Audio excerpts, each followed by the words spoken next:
хэрвээ бизнесийг хүнтэй зөвлөх юм бол санхүүч Непо хүнийг бизнесийн зүрхтэй зөвлөж болно. Бизнесийг тусаа хангамжуул мөнгө. Хүнийг одоо бүх амьдрал бүх одоо эрхтэн тэ амьд байх тэр зүйлийг тэтгэжүүлдэг хангамжин цус байдагтай адилхан бизнесийг байдаг зүйл нь мөнгө.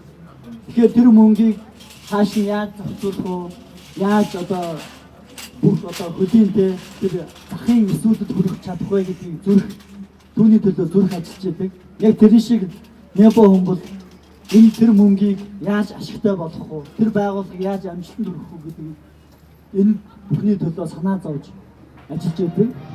Өнөөдөр нэгтлэн бодох бүртгэл хөгжөөд орчин үеийн энэ салбар хөгжөөд хэдийгээр 20 жил болж байгаа ч гэсэн бизнесийн байгууллагууд маань хүн нэгдлийн үеэрээ байгаатай адилхан байна.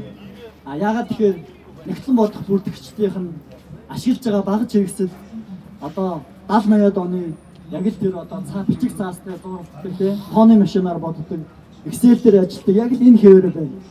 Тэгэхээр өнөөдөр 2013 он тий дэлхийд дээр мэдээлэл технологи эрчимтэй хөгжиж байхад бизнесийн байгууллагууд маань багц зэвсэг нь хурцээр шороо ачдагтай яг адилхан байна.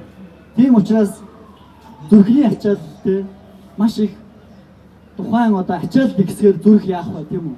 Зүрх өвдөн тийм үү?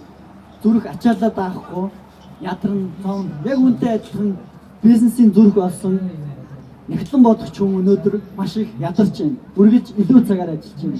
Үргэлж 8 цагаас илүү 10 цагаас илүү ажиллаж байна. Тэдгээр нь тайлан гарах өдрөл тутам одоо үргэлж орооддаг те үргэлж ажил дээр бараг хонж өнжөө ажиллаж байна. Яагаад тэгэхээр тэдгээрийн арга хэрэгсэл нь яг л хуучнаараа байна. Гэтэл бизнес өөрөө өсөр хурдтай өдөр хоног тутам цаг мөч тутам шинжлэгж өөрчлөгдөж байна. Тэгвэл эндээс нэг асуулт гарч ирнэ. Яагаад санхүүчтэй те нэгтлэн бодох хүнээ орчин үеийн тэр дагаж технологиор одоо зэвсгэлэхгүй байгаа юм байна те. Яагаад сайжруулахгүй байгаа юм бэ? Зүрхний чинь ачаал ихсчээд байхад яагаад тэр зүрхний ачааллыг бууруулах ямар нэгэн эм тариаг ч юм уу зүйлийг хийхгүй байгаа юм тийм үү? Хүн зүрх нь өвдөд байвал ямар нэгэн арга хэмжээ авдагтай адилхан байгууллагын чинь зүрх нь өвдөд байх. Яагаад ямар нэгэн арга хэмжээ авахгүй байгаа юм бэ гэдэг асуулт гарч ирнэ. Тэгэхээр энэ асуултанд хариулахын тулд Эрхэт баг өнөөдөр Эрхэт санхүүгийн программыг санал болгож байна. Энэ программд санхүүч хүний ажлыг өдөр тутмын ажлын ачааллыг 60% бодитойгоор бууруулж чадна. Бодитойгоор 60% бууруулж чадна. Тайлан гарах болгонд одоо зурладаг те нэг жижиг тайлан гарах болгонд дата шивдэг, оруулдаг. Тэгээ магадгүй тэр дата нэг жижиг алдаа гарахад устдаг те түүнийг ахаа шинээр хийх болдог. Гэх мэтлэн олон дахин давтагддаг.